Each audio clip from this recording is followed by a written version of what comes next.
A primavera está a chegar e com ela novos ritmos de leitura. Leia artigos de opinião e receba acesso antecipado a todos os episódios de Podcast Plus. Acompanhe a atualidade ao minuto.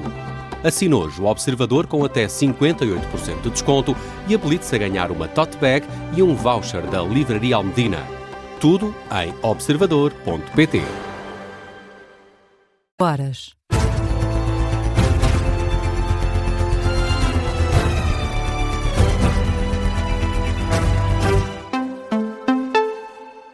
As notícias com Beatriz Félix. Boa noite, vamos às notícias na Rádio Observador. Donald Trump diz que está disposto a pôr fim à guerra no Irão sem reabrir o Estreito de Hormuz. Notícia avançada pelo Wall Street Journal, que cita fontes oficiais norte-americanas.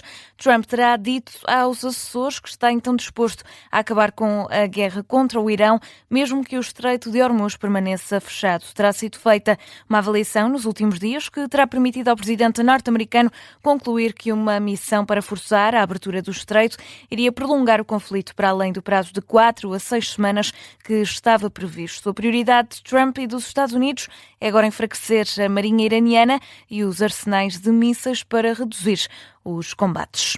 Alguns países do Golfo têm defendido, em privado, que Trump continue a guerra até que o Irão seja definitivamente derrotado. É o que noticia a Associated Press. Avança que vários aliados dos norte-americanos têm incentivado Trump a manter o conflito, com o argumento de que Teherão ainda não foi suficientemente enfraquecido pela campanha de bombardeamentos do último mês. O principal apoio terá partido da Arábia Saudita, dos Emirados Árabes Unidos, do Kuwait e também do Bahrein, cujos representantes desejam que a operação não termine sem que haja mudanças significativas na liderança iraniana ou uma alteração drástica e efetiva no comportamento do Irão. Irão, que nega que esteja a negociar diretamente com os Estados Unidos. O presidente do Parlamento iraniano desmente Donald Trump e garante que não existem negociações diretas com o Estado norte-americano. Mohammad Ghalibaf acusa Washington de usar a diplomacia como uma fachada para esconder o recente envio de tropas para a região. Teherão confirmou apenas a recepção de propostas através de intermediários, como o Paquistão, mas rejeita qualquer contacto oficial com o governo norte-americano. Esta inexistência de negociações foi também confirmada pelo porta-voz do Ministério dos Negócios Estrangeiros do Irão, através das redes sociais. E o Parlamento iraniano aprovou um plano para cobrar portagens aos navios que transitam pelo Estreito de Hormuz. É o que adiantam os meios de comunicação estatais da República Islâmica. A televisão estatal iraniana cita um membro da Comissão de Segurança do Parlamento que avança que este plano inclui ainda uma proibição de passagem para os americanos e o regime de Israel, bem como para outros países que tenham imposto sanções contra o Irão. O antigo ministro dos Negócios Estrangeiros, António Martins da Cruz, apoia a autorização dada pelo governo português. O ministro dos Negócios Estrangeiros, Paulo Rangel, deu esta segunda-feira luz verde para que os drones americanos aterrassem na base das Lajes, na Terceira. Falamos de drones MQ-9. Trata-se da maior e mais poderosa aeronave de combate não tripulada. A chegada destes drones à base das Lajes estava prevista para as 11 da noite. Em declarações à Rádio Observador, António Martins da Cruz afirma que Portugal, como aliado dos Estados Unidos, tem de apoiar o país no Médio Oriente. Portugal não participa diretamente neste conflito, como aliás nenhum país europeu. Simplesmente, tal como outros países europeus, designadamente o Reino Unido, por exemplo, ou outros, autoriza que as bases aéreas que há nesses países sejam utilizadas pelos Estados Unidos em função do conflito que tem no Irão. Nós somos um país europeu e um país atlântico e os Estados Unidos são o nosso principal aliado. Temos que os apoiar. António Martins da Cruz considera ainda que os outros países europeus deviam seguir as pisadas de Portugal e posicionar-se também ao lado dos Estados Unidos. E na política, depois de apresentadas as propostas pelo Governo para a alteração da lei da nacionalidade, o PS avançou com propostas para equilibrar o diploma e ultrapassar as inconstitucionalidades apontadas pelo Tribunal. O partido, liderado por José Luís Carneiro, mantém o voto contra na sanção de perda de nacionalidade, apesar das propostas de alteração apresentadas por PSD e CDS. Numa nota enviada à Lusa, o PS adianta que, para equilibrar a lei, o partido quer prazos de residência habitual mais curtos, ou seja, 9 anos em vez de 10 para cidadãos de fora da CPLP ou da União Europeia. Quer também que sejam incluídas nesta lei normas de entrada em vigor faseada e de um regime transitório que a versão atual ainda não contempla.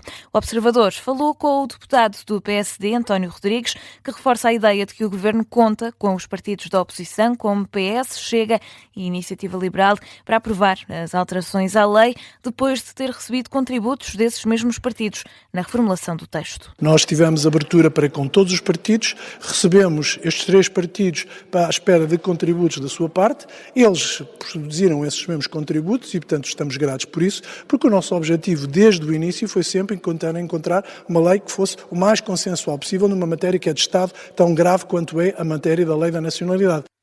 O deputado António Rodrigues está confiante que as propostas vão ultrapassar as inconstitucionalidades que levaram ao chumbo no final do ano passado. E o Chega desmente o PSD.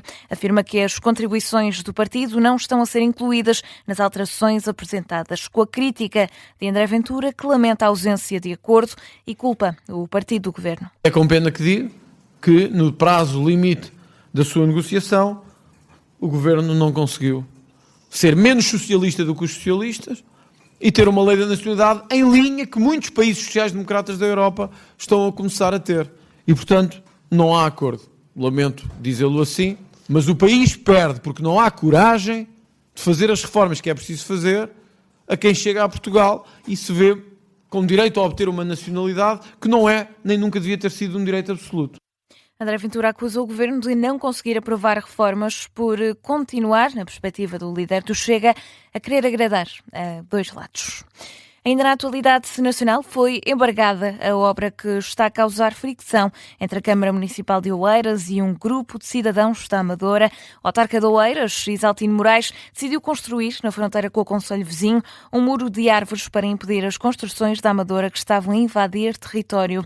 O advogado Rafael Valreis foi contactado pelo grupo de cidadãos da Amadora e avançou com o embargo da obra. O tribunal tem agora 5 dias para responder, dias esses em que a obra vai estar parada. A Rádio Observadores, Rafael Valreis, condenou a ação de Isaltino Moraes na fronteira do concelho. O objetivo é impedir que moradores que, apenas pela circunstância de serem moradores, cidadãos como nós, que pagam impostos, mas que vivem no concelho da Amadora, impedir-lhes a vista para a Serra de Carnaxide. Ora, isso é a todos os títulos inaceitável e ilegal à luz de um conjunto de regras, princípios e normas até da Constituição e, portanto, obviamente agora pediremos ao Tribunal que confirme esta nossa perspectiva e é isso que faremos nos termos da lei.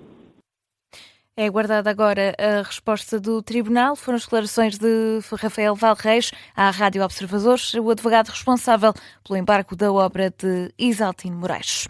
E no desporto, a seleção portuguesa de futebol tem jogo marcado com os Estados Unidos na madrugada desta quarta-feira. A equipa da esquina já está em Atlanta, no estado de Geórgia. Roberto Martínez volta a reforçar o objetivo de Portugal para estes 2 jogos, é preparar o Mundial. Utilizar o estágio o melhor possível. Acho que não é fácil vir aqui aos Estados Unidos, a México, e utilizar tudo aquilo que nós podemos para poupar tempo em junho e preparar a nossa seleção o melhor possível. Aqui o nosso foco não é ganhar contra o México, não é ganhar contra os Estados Unidos, o foco é tentar preparar o Mundial. Antevisão feita também por João Félix. O atleta acredita que os norte-americanos vão entrar em campo sem pressão por considerar que os Estados Unidos não são grandes adeptos do futebol. Eu acho que eles não vivem muito o futebol aqui, portanto não acredito que eles tenham grande pressão. Sim, mas eles vêm de uma derrota, certo que vão jogar em casa. A análise do jogo, por acaso, vamos fazer a seguir ao almoço, a seguir desta conferência. Mas sabemos que é uma equipa... Em termos individuais tem bons jogadores a jogar em grandes equipas da Europa. Coletivamente, sinceramente, acho que nunca vi um jogo deles, mas vamos analisar isso agora. Mas obviamente temos de estar precavidos porque não é uma seleção à toa, tem bons jogadores e tem os seus perigos e há que estar atentos. A partida de Portugal com os Estados Unidos é já na próxima madrugada, de terça para quarta-feira, quando os relógios marcarem a meia-noite. Há relato e comentário para ouvir em direto aqui na Rádio Observadores, na emissão do Desporto, que está preparada, que arranca logo depois das 11h30. É o ponto final neste noticiário. A informação fica por aqui. Está de regresso à antena da Rádio Observadores às 5 da manhã com as notícias. Antes disso, fique agora com a primeira parte do programa Contracorrente.